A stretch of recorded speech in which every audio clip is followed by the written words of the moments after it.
Science और technology हिस्सा अव्वल जमात दहूम सबक नंबर 1 सकली कशिश। दरसी किताब में पहले सबक के पहले सफ़े पर जरा याद कीजिए में 3 सवाल पूछे गए हैं। तो पहला सवाल है, किसी शय पर कुव्वत लगाने से क्या असरात होंगे। नंबर 1, शय की सलाहियत और हालत में तब्दीली हो सकती है। यानी कोई शय पर अगर हम कुव्वत लगाते हैं तो उससे शय की सलाहियत और हालत में क्या होती है, तब्दीली हो सकती है। अगर शय साकिन हो तो शय में हटाव पैदा होगा। अगर कोई शय साकिन है और उस पर कुव्वत लगाए तो वो शय में क्या होगा, हटाव पैदा होगा। तीसरा है, अगर शय हरकत कर रही हो तो या तो शय साकिन हो जाएंगी या शय की हरकत की सिमत तब्दील हो जाएंगी।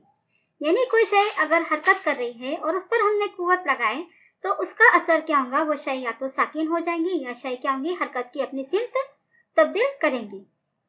दूसरा सवाल है, आपको कुव्वत की कौन कौन सी किस्में मालूम है। कुव्वत के बारे में आपको शशूम, हफ्तूम, हश्तूम, नहुम सभी जमातों में कुव्वत के बारे में आपने पढ़ा है। तो अजराती कुव्वत, बदसुकूनी कुव्वत, मिकनातीसी कुव्वत, मुतवाजन और गैर मुतवाजन कुव्वत, मैकेनिकी कुव्वत वगैरह। तीसरा सवाल है, सकल कुव्वत कशिश के मुतालिक आप क्या जानते हैं। जवाब है, जमीन जिस कुव्वत से दिगर अज्जा को अपनी जानिब खींचती है उस कुव्वत को सकली कुव्वत कशिश कहते हैं।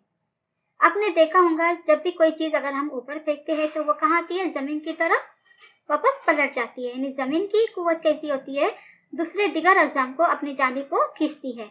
और ये जो खींचने की कुव्वत होती है उसी कुव्वत को क्या बोलते हैं, सकली कुव्वत कशिश कहते हैं। यानी हमारे जमीन में क्या है, कशिश है। कोई भी जिस्म को अपनी जानिब को खींचती है, कशिश करती है। सफा नंबर 1 पर ही आखिर में, पेज नंबर 1 पर ही आखिर में दिया गया है, जरा याद कीजिए न्यूटन के हरकत से मुतालिक कवानीन कौन से हैं। तो आप सब जानते हैं न्यूटन को, उसका पूरा नाम है सर आइजैक न्यूटन। और उसकी कहानी भी आप जानते होंगे कि एक दिन वो सेब के पेड़ के नीचे बैठा था, ऊपर से सेब गिरा।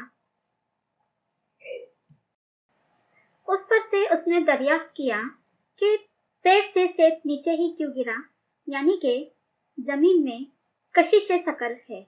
उसने दरियाफ्त किया हरकत से मुतालिक 3 कवानीन हैं।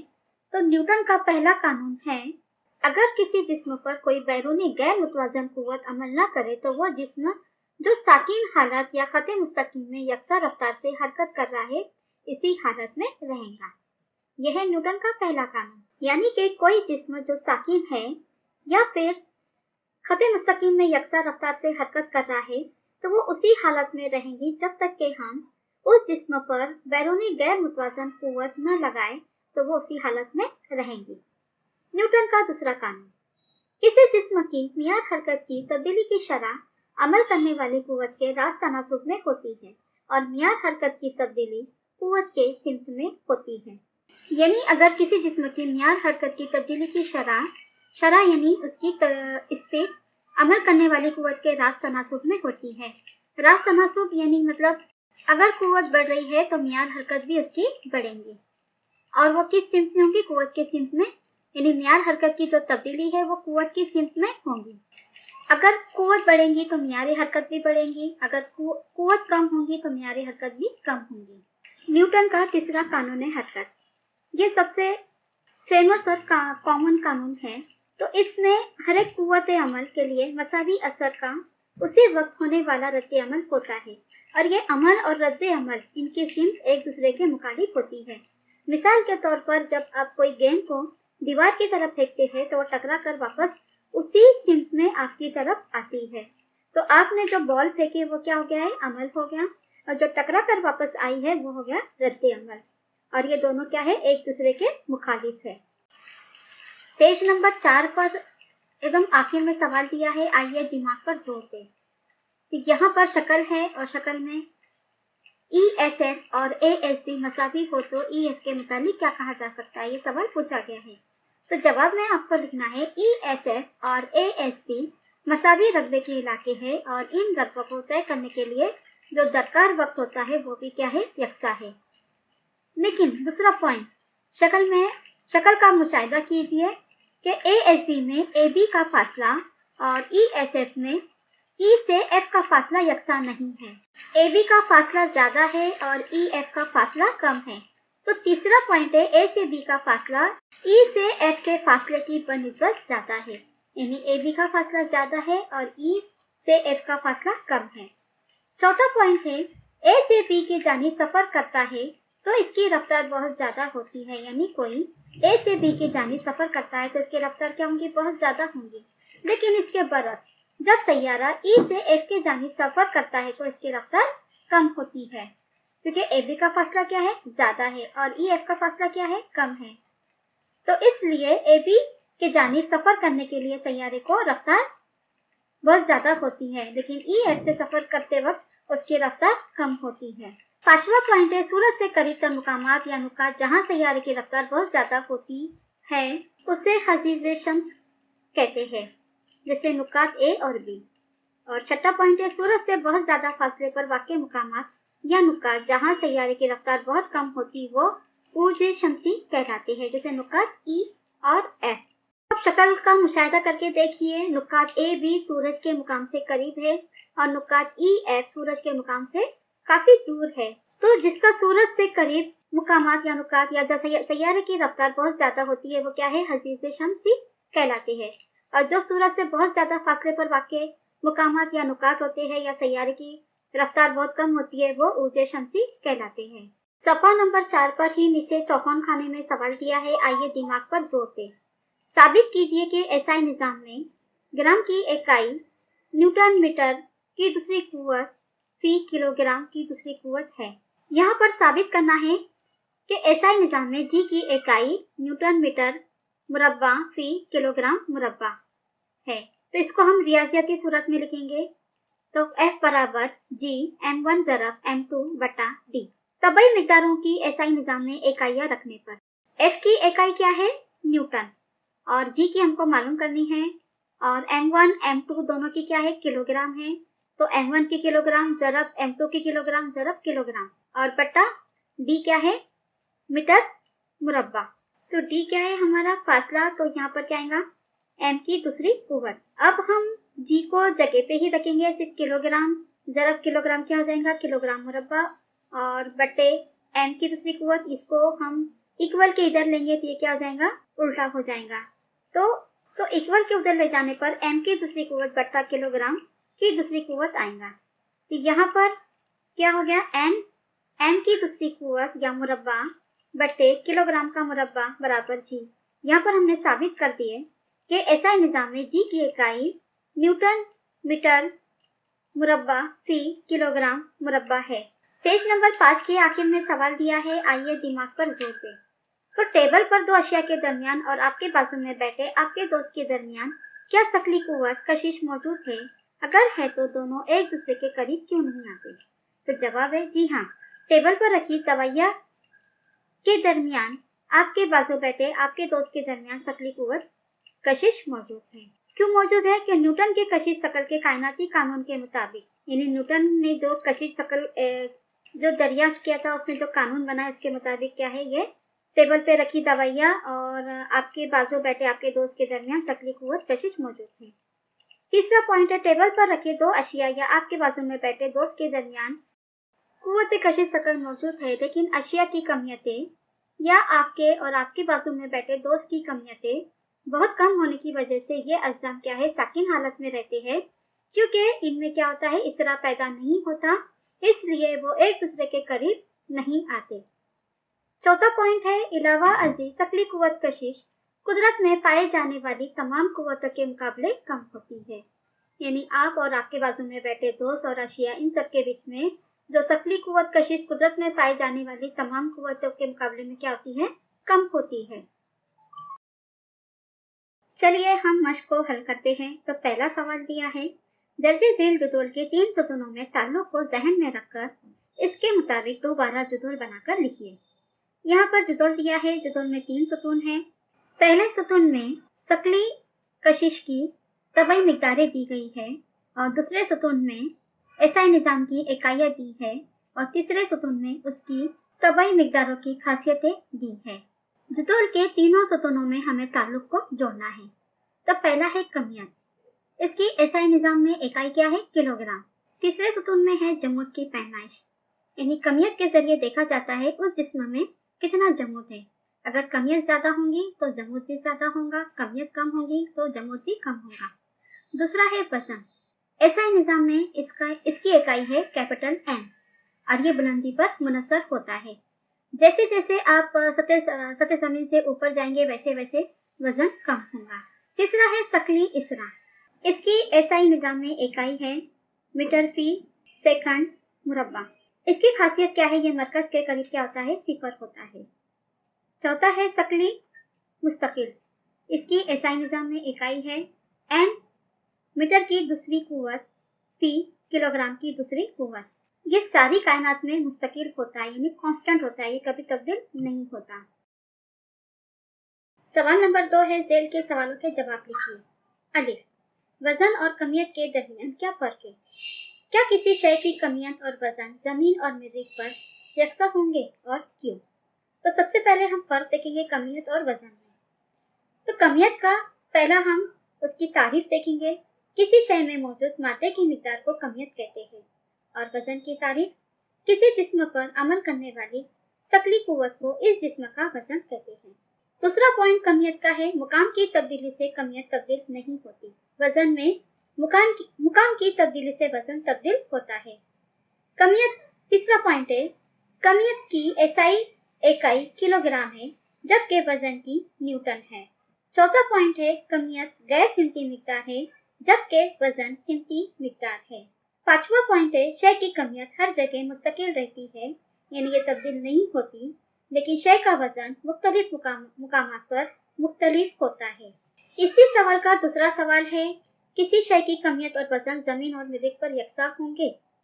तो जवाब में लिखना है, जमीन और मरीख पर किसी जिस्म की कमियत यकसा रहेंगी, मुकाम की तब्दीली से कमियत तब्दील नहीं होती, लेकिन वजन मुख्तलिफ होगा क्योंकि मरीख और जमीन पर ग्राम की कीमत मुख्तलिफ होंगी। इस तरह से हमने वजन और कमियत के दरमियान फर्क को देखा। दूसरा सवाल, यानी शय की कमियत और वजन जमीन और मरीख पर यकसा होंगे, इसको भी हमने देखा और क्यों, इसका भी जवाब हमने। सवाल नंबर 2 का बे है, आज़ाद हरकत, शकली इसरा, उसके बाद आज़ाद रफ्तार। ये आज़ाद रफ्तार ये प्रिंट मिस्टेक है टेक्स्ट बुक के अंदर, उसकी जगह पर है ग्रेस शकली रफ्तार। मरकज जो कुव्वत की तारीफ लिखिए, इन सबकी हमको तारीफ लिखनी है। तो सबसे पहले है आज़ादाना हरकत। जब जिस्म सिर्फ जमीन की कशिश शकल के असर की वजह से जमीन की जानिब गिरती है तो इस हरकत को आज़ादाना हरकत कहते हैं। दूसरा है शकली इसरा। किसी शय पर अमल करने वाली कुव्वत से इस शय में इसरा पैदा होता है, इसको जमीन का शकली इसरा कहते हैं। उसके बाद है ग्रेस शकली। इब्तिदाई रफ्तार की वो मखसूस कीमत जिसके साथ फेंकी हुई शय जमीन की शकली कशिश से आज़ाद हो जाती ग्रेस शकली रफ्तार कहलाती है। उसके बाद है मरकज जो कुव्वत। दायरवी मदार में घूमने वाले जिस्म पर दायरे के मरकज की सिमत में अमल करने वाली कुव्वत को मरकज जो कुव्वत कहते हैं। सवाल नंबर 2 का जीम है, केपलर के 3 कवानीन लिखिए। इसकी वजह से न्यूटन को अपनी शकली कवानीन बयान करने में किस तरह मदद मिली? तो सबसे पहले हम केपलर के कवानीन को देखेंगे। पहला कानून है, सैयारे का मदार बेज़ोई होता है, सूरज इस मदार का एक नुक्ते मास का होता है। केपलर का दूसरा कानून है, सैयारे को सूरज से जोड़ने वाला खत मुस्तकीम यकसा वक्त में यकसा इलाका तय करता है। केपलर का तीसरा कानून है, सूरज के इतराफ मदार में गर्दिश करने वाले सैयारे का गर्दिश के लिए दरकार वक्त का मुरब्बा इस सैयारे का सूरज से औसत फासले के मकबराज तनासुब में होता है।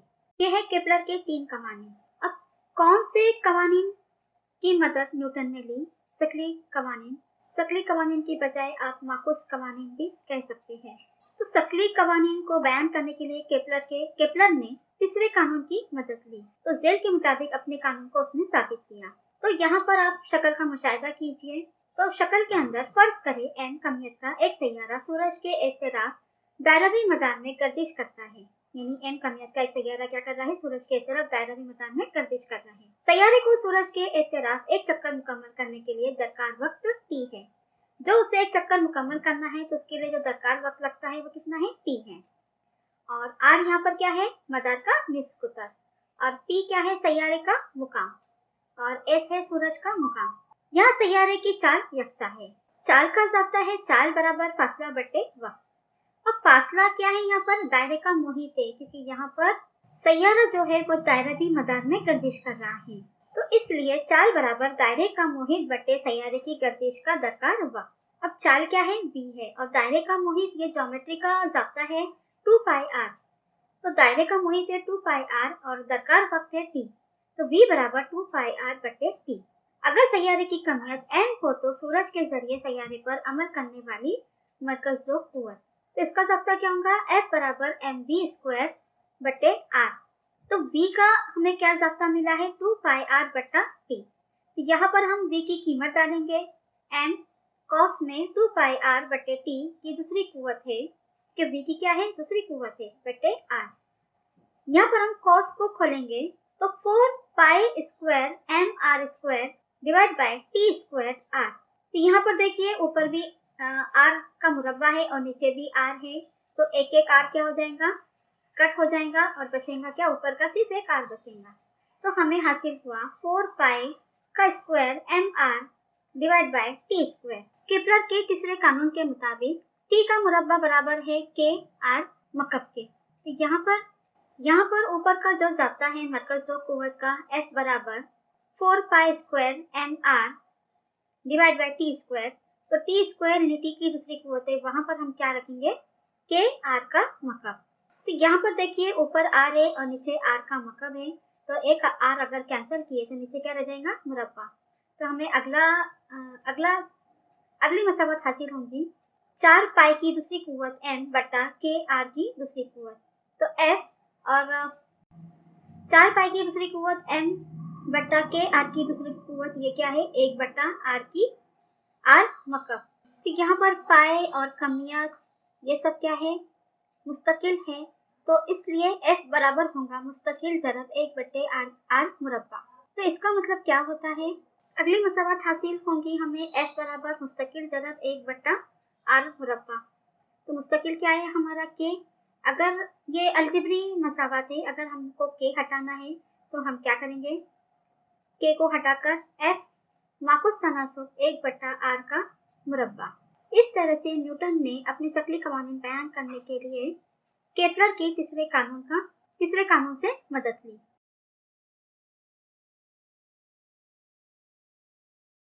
न्यूटन का कशिश शकल का कायनाती कानून।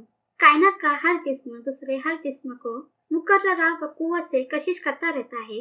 ये कुव्वत एक दूसरे को कशिश करने वाले अज्जाम की कमियतों के हासिल ज़र्ब के तनासुब में और इनके दरमियान फासले के मुरब्बे के माकुस तनासुब में होती है। अगला सवाल है, एक पत्थर यू रफ्तार से फेंकने पर h बुलंदी तक पहुंचता है और बाद में नीचे आता है। साबित कीजिए कि ऊपर जाने के लिए इसे जितना वक्त दरकार होता है इतना ही नीचे आने के लिए दरकार होता है। चलिए पहले हम इस सवाल को एक शक्ल के जरिए समझते हैं और फिर उसे हल करेंगे। तो यहाँ पर ये जमीन है और पत्थर यू रफ्तार से क्या हो रहा है, h बुलंदी तक पहुंचता है। तो यहाँ पर इब्तिदाई रफ्तार u क्या हो गया, u है, और तय करदा फासला क्या है, h है। और ऊपर जाने के बाद वो पत्थर थोड़ी कुछ लम्हों के लिए रुक जाता है, तो v क्या हो गया हमारा, सिफर, यानी आखिरी रफ्तार क्या हो गई, सिफर। और फिर वो पत्थर पलट कर क्या होता है, नीचे आता है। तो जब ऊपर जाता है तो उसको दरकार वक्त हम इसे क्या करेंगे, t1 समझेंगे, यानी t1 इसको फर्ज करेंगे। और जब वो ऊपर से नीचे की तरफ आता है उसका जो दरकार वक्त होता है इसको क्या करेंगे, हम t2 फर्ज करेंगे। इस सवाल में हमें साबित क्या करना है, यानी ऊपर जाने के लिए इसे जितना वक्त दरकार होता है इतने ही नीचे आने के लिए दरकार वक्त होता है। यानी जब हम कोई पत्थर को ऊपर फेंकते हैं तो ऊपर जाने के लिए जितना वक्त लग रहा है उतना ही उसको नीचे पहुंचने में वक्त लग रहा है। तो ऊपर जाने का वक्त हमने क्या किया, दरकार वक्त t1, और नीचे आने का दरकार वक्त क्या है, t2। तो यहाँ पर इस सवाल में हमें साबित करना है कि t1 मसावी है t2 के। और यहाँ पर जब हम पत्थर को ऊपर फेंक रहे हैं और जमीन अपनी तरफ उसको खींच रहा है, यानी जमीन की कशिश अपनी तरफ उसे खींच रहा है, तब क्या होगा, इसरा मनफी होगा। तो a बराबर -g, यानी यहाँ पर इसरा क्या है, एक दूसरे के मुखालिफ है, यानी पत्थर ऊपर है और जमीन की कशिश नीचे है, तो इसलिए यहाँ पर इसरा क्या होगा, मनफी होगा। और जब पत्थर नीचे आ रहा है तब इसरा क्या होगा, यानी पत्थर भी नीचे आ रहा है, जमीन की कशिश शक्ल वो भी नीचे है। तो यहाँ पर हम a बराबर क्या लेंगे, g लेंगे, यानी यहाँ पर हम मनफी नहीं लेंगे। अब हम इसे हल करते हैं। तो हल करने के लिए हम न्यूटन के कानून के मसावत लेंगे, v बराबर u प्लस ए टी। तो यहाँ पर क्या होगा आगे, u बराबर v माइनस ए टी। ऐसा क्यों लेंगे हम, आगे देखिए, s बराबर u t plus 1 divide by 2 A T square. तो यहाँ पर u की कीमत क्या हासिल हुई हमें, v माइनस ए टी। तो हम u की जगह पे उसकी कीमत रखेंगे। तो s बराबर v minus A T t plus 1 divide by 2 A T square. अब हम कॉस को खोलेंगे, यानी ब्रैकेट को खोलेंगे, तो क्या हो जाएगा हमारा we T minus A T square plus 1 divide by 2 A T square. अब ए टी स्क्वायर ये क्या है, माइनस है, और 1 divide by 2 A T square क्या है, प्लस है। तो ए टी स्क्वायर में से 1 divide by 2 A T square minus करने पर क्या बचता है, 1 divide by 2 A T square, यानी एक ए टी स्क्वायर में से हाफ ए टी स्क्वायर क्या करना है, माइनस करना है। तो क्या बच जाएगा, हाफ ए टी स्क्वायर। ये मसावत नंबर 3 है। अब पहली शर्त क्या है, हमने पत्थर को क्या किया, ऊपर फेंके, यानी ए से बी के जानिब फेंके। तो एस क्या है हमारा एच, और टी क्या है हमारा T1, और ए क्या है मनफी जी माइनस सी, यानी मनफी इसरा, और यू क्या है, इब्तिदाई रफ्तार यू है, और आखिरी रफ्तार कितनी है, वी सिफर। मसावत नंबर जो 3 थी उसमें हम ये सब कीमतें रखेंगे। तो यहाँ पर आएगा h बराबर सिफर ज़रब t minus 1 divide by 2 minus g T1 square. तो सिफर से जब किसी को हम ज़रब करते हैं तो क्या हो जाता है, सिफर हो जाता है, यानी 0 हो जाता है। तो बचा क्या हमारे पास, h बराबर 1 divide by 2 ji T1 square. ये हमारी चौथी मसावत है। लेकिन अब क्या हो रहा है, उसके बरखिलाफ हो रहा है, यानी पत्थर कहाँ से, बी से ए के जानिब नीचे आता है, यानी ऊपर से नीचे आ रहा है। तो क्या हो रहा है, बी से ए के जानिब। तो यहाँ पर टी क्या है हमारा T2, और इब्तिदाई रफ्तार क्या होंगी, सिफर, और एस तो हमारा एच है ही, और ए क्या हो जाएगा हमारा जी, यहाँ पर मनफी की अलामत नहीं आएंगे। अब मसावत नंबर 2 से, जो मसावत नंबर हमारी 2 थी, क्या था, एस बराबर U T plus 1 divide by 2 A T square. यहाँ पर एस क्या है हमारा एच है, और यू हमारा सिफर है। अगर सिफर है तो क्या होगा, उसका ज़रब भी सिफर होगा। तो बचा क्या हमारा 1 divide by 2 G T 2 square. अब मसावत नंबर जो 4 और 5 है, तो दोनों में 1 डिवाइड बाई 2 क्या हो जाएगा, कैंसिल हो जाएगा, और जी भी कैंसिल हो जाएगा। बचेगा क्या हमारे पास, T1 स्क्वायर मसावी T2 स्क्वायर। हम स्क्वायर स्क्वायर भी कैंसिल कर देंगे, यानी जज़्ब मुरब्बा को भी कैंसिल कर देंगे। तो क्या मिला हमको, T1 इक्वल T2, T1 मसावी है T2 के। ये हमने साबित कर दिए। कोई पत्थर को ऊपर जाने के लिए जितना वक्त दरकार होता है, इतना ही नीचे आने के लिए दरकार होता है। अगला सवाल है, फर्ज कीजिए जी की कीमत अचानक दुगनी हो जाए तो क्या एक वजनी शय को जमीन पर खींचना दुगना मुश्किल होगा, क्यों? तो इसको समझने के लिए हम एक शक्ल के जरिए इसको समझते हैं। यहाँ पर यह एक वजनी चीज है जिसका जी क्या है, 9.8 है, और मैंने फर्ज किया कि इसकी कमियत क्या है, 10 है। अब सवाल क्या पूछा गया है कि जी की कीमत अचानक दुगनी हो जाए, यानी जी की कीमत क्या होगा, 9.8 ज़रब या मल्टीप्लाई 2, तो कितना हो गया, 19.6। कमियत तो वही रहेगी 10। अब हम क्या करेंगे, इसका वजन मालूम करेंगे। तो वजन का ज़ाब्ता है W बराबर mg। m कितना है हमारा 10, और g कितना है 9.8। अगर दोनों को मल्टीप्लाई करेंगे तो कितना आएगा हमारा 98। और जब j की कीमत हमने दुगनी की है तो उस वक्त भी हम वजन को मालूम करेंगे। W बराबर mg, W बराबर m कितना है 10 है, और g कितना है 19.6, क्योंकि क्या है, ये दुगनी है। तो W बराबर 196। यहाँ पर देखिए दोनों के वजन में फर्क है। पहली शय यानी जो पहली जो शय है उसका जी कितना है 9.8 है, तो वेट कितना आ रहा है 98। और जब उसका जी यानी जी की कीमत हमने दुगनी की है तो वेट कितना आ रहा है 196। और वेट यानी वजन हमेशा कुव्वत के बराबर होती है। तो यहाँ पर आपने उसको इस सवाल को समझ गए होंगे। तो आइए अब हम इसके जवाब को देखते हैं, किस तरह हमें जवाब लिखना है। किसी वजनी शय को जमीन पर खींचने के लिए कुव्वत रगड़ के खिलाफ काम करना होता है, जो शय और जमीन की सतह के दरमियान होती है। ये कुव्वत रगड़ शय के वजन के रास्त तनासुब में होती है। अगर जी की कीमत दुगनी हो गई तो शय का वजन भी क्या हो जाएगा, दुगना हो जाएगा। हमने पिछली मिसाल में इसको समझ लिया है। शय का वजन यानी जब जी की कीमत दुगनी हो गई तो शय का वजन भी क्या हो जाएगा, दुगना हो जाएगा। इसीलिए कुव्वत रगड़ भी दुगनी हो जाएंगी। अगर जी की कीमत दुगनी है, शय का वजन दुगना होगा तो रगड़ भी क्या हो जाएंगी, कुव्वत की रगड़ भी दुगनी हो जाएंगी। तो इस वजह से वजनी शय को जमीन पर खींचना दुगना मुश्किल हो जाएगा। इस तरह से हमें इसका जवाब लिखना है। अगला सवाल दिया है, जमीन के मरकज पर जी की कीमत 0 होती है, इसके मुतालिक वजाहत कीजिए। तो जवाब है, सतह जमीन पर मौजूद किसी जिस्म में शकली इसरा को झेल के मुताबिक लिखा जाता है। जाब्ता देखिए, G बराबर Gm² डिवाइड बाई R²। तो यहाँ पर R क्या है, जमीन का निस्फ कुतर, और M क्या है, जमीन की कमियत, और G है कायनाती मुस्तकिल। ये हो गया पहला पॉइंट। अब दूसरा पॉइंट हम लिखेंगे, जैसे जैसे हम जमीन के अंदर जाते हैं जमीन का निस्फ कुतर कम होता जाता है और जमीन के मरकज पर वो 0 हो जाता है। तीसरा पॉइंट लिखेंगे, इसी तरह जमीन में जैसे जैसे गहराई की जानिब जाए वैसे वैसे उस मखसूस मुकाम पर जमीन की कमियत भी कम होती जाती है और जमीन शकली कुव्वत भी कम होती जाती है। चौथा पॉइंट लिखेंगे, इसीलिए जमीन के निस्फ कुतर R और जमीन की कमियत M के मजमुई असर से जी की कीमत जमीन के मरकज पर क्या होती है, 0 होती है। अगला सवाल है, एक सितारे से R फासले पर वाक़े सैयारे की गर्दिश को दरकार वक्त T है, तो साबित कीजिए कि अगर वही सैयारा 2R फासले पर हो तो इसकी गर्दिश के लिए दरकार वक्त √8T होगा। तो यहाँ पर देखिए, सितारे से R फासले पर वाक़े सैयारे की गर्दिश को जो दरकार वक्त है वो क्या है, T है।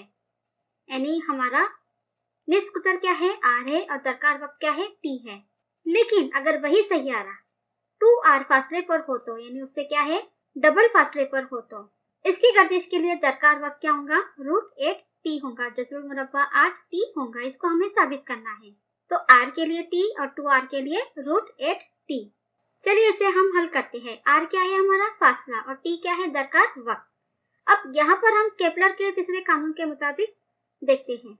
तो क्या है इसका तीसरा कानून, T² डायरेक्टली प्रोपोर्शनल R3, यानी T की दूसरी कुव्वत माकुस तनासुब R की तीसरी कुव्वत। तो यहाँ पर हम माकुस तनासुब को हटाकर हम क्या करेंगे, T² इक्वल के R3, यानी हम क्या करेंगे, माकुस तनासुब को हटाकर इक्वल की साइन लेंगे और के डालेंगे। तो यहाँ पर हम R को इक्वल के इधर लेंगे तो T² divide by R³ equal to K। ये हमारी पहली मसावत हासिल हुई। अब सवाल में दिए हुए शर्त के मुताबिक क्या होगा, हमारा K बराबर T1² डिवाइड बाई 2R³, क्योंकि R क्या है, हमारा 2R हो गया। तो आगे हम इसको हल करेंगे T1² डिवाइड बाई 8R³, क्योंकि 2 का क्यूब कितना होता है, 8, 2 दुवे 4, 4 दुवे 8, यानी मकब कितना हुआ, 2 का 8, और R का मकब। ये कहाँ से लिए हमने मसावत, एक से लिए।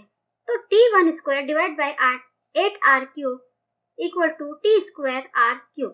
मसावत एक से क्या किया हमने, K की कीमत हमने यहाँ पर पुट किए। तो T1² यानी हम क्या करेंगे, T1 के नीचे T को ले लेंगे, तो T1² डिवाइड बाई T2। तो उसी तरह से हमारा 8R³ डिवाइड बाई R³। अब R³ क्या हो जाएगा, कैंसिल हो जाएगा। तो बचेगा क्या हमारे पास, T1² इक्वल टू 8T², यानी हमारा जो T² है वो हम क्या करेंगे, इक्वल के इधर लेंगे, तो क्या हो जाएगा हमारे पास 8T²। अब दोनों तरफ जज़रुल मुरब्बा रखने पर क्या हो जाएगा, हमारा T1 इक्वल टू जज़रुल मुरब्बा 8T। हमने साबित कर दिए कि अगर सैयारा 2R फासले पर हो तो इसकी गर्दिश के लिए दरकार वक्त कितना होगा, √8T होगा। दर्जे झेल की साइंसी वजूहत लिखिए। नंबर 1, मुख्तलिफ सैयारों पर किसी जिस्म का वजन मुख्तलिफ होता है। तो बचे, किसी जिस्म पर अमल करने वाली शकली कुव्वत इस जिस्म का वजन कहलाता है।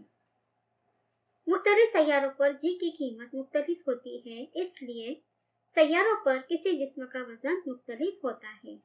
यानी किसी जिस्म पर अमल करने वाली जो शकली कुव्वत होती है वो उस जिस्म का क्या होता है, वजन कहलाता है। और मुख्तलिफ सैयारों पर जो जी है, शकली कुव्वत की जो कीमत होती है वो मुख्तलिफ होती है, इसलिए मुख्तलिफ सैयारों पर किसी जिस्म का वजन मुख्तलिफ होता है। सवाल नंबर 2, मखसूस इब्तिदाई रफ्तार से जमीन की बनिस्बत चांद पर कोई जिस्म ज्यादा उछलता है। वजह, चांद पर इसरा व वजह कशिश सकर जमीन के 1/6 गुना है, यानी किसी भी जिस्म का वजन चांद पर जमीन की बनिस्बत 1/6 गुना कम हो जाता है। इसलिए मखसूस इब्तिदाई रफ्तार से जमीन की बनिस्बत चांद पर कोई जिस्म ज्यादा उछलता है।